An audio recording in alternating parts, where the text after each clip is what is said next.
Certes, les rebelles du M23 et les émissaires du président Kabila sont assis autour d'une même table, mais ils ont bien du mal à se mettre d'accord, ne serait-ce même que sur l'objet des discussions. Gervais Nietzsche.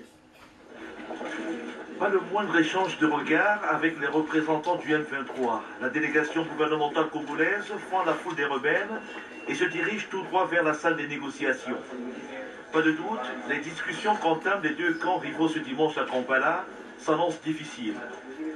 Samedi déjà, dans un hôtel de la capitale ougandaise, le mouvement du 23 mars avait mis la barre haut en exprimant des exigences fortes, notamment au plan militaire.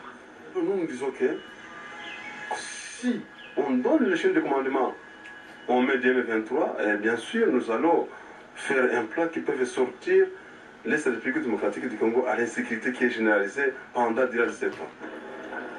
Au plan politique, les rebelles réclament une transition devant aboutir à la tenue de nouvelles élections en République démocratique du Congo. Le M23 demande enfin une véritable réconciliation dans le pays. Pour nos amis de Kinshasa, ils pensent que la réconciliation c'est le partage de pouvoir. Non. Nous disons que la réconciliation est au-delà de ça. La réconciliation doit être au niveau des cœurs, des âmes. Et c'est le travail qu'on doit faire. À Kinshasa, le gouvernement évite toute surenchère verbale. Il affirme s'en tenir au schéma tracé par les chefs d'État de la sous-région à Kampala il y a quelques semaines.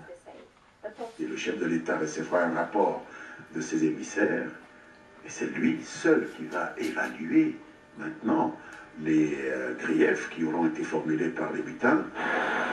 Les négociations entre le gouvernement congolais et les rebelles du M23 s'ouvrent 24 heures après le sommet extraordinaire des chefs d'État de la communauté économique d'Afrique australe.